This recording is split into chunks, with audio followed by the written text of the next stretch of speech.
In today's class, we learned how to parse a verb. To parse a verb means to give about this verb all the information you can. The first thing you are going to say is the person. You should identify if the verb is first person, second person, or third person. And then, right away, the number, if it's singular versus plural. The next piece of information you need to identify is the tense. Right now, you are able to identify the present tense, the imperfect, the perfect, and the pluperfect tense. In the future, you'll add the future tense as well. The mood identifies the way the action is told. If an action states affect, something that happens for sure or happened for sure, according to the tense, then we have an indicative. And this is the mood which is most common for you right now. Then we have the infinitive. The infinitive is the basic form, the to do in English, or the are, ere, ire in Latin.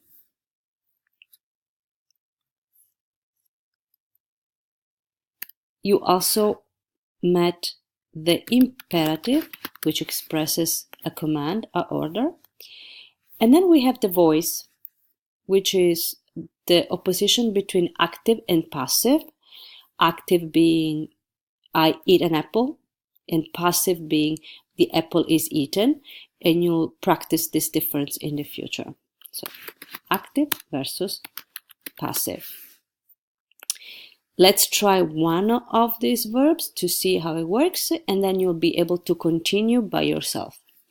Ad erat. If I look at the ending in T,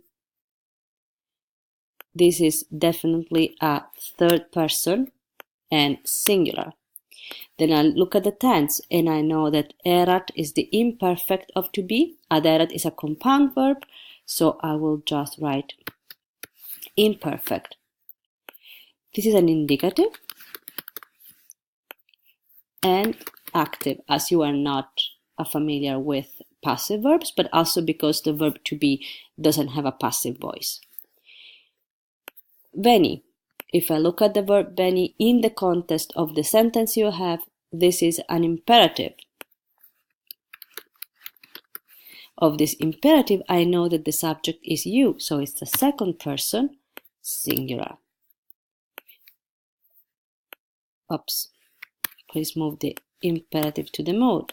But the tense of the imperative, as we discussed in class, is just present, as I can always order something in the present tense.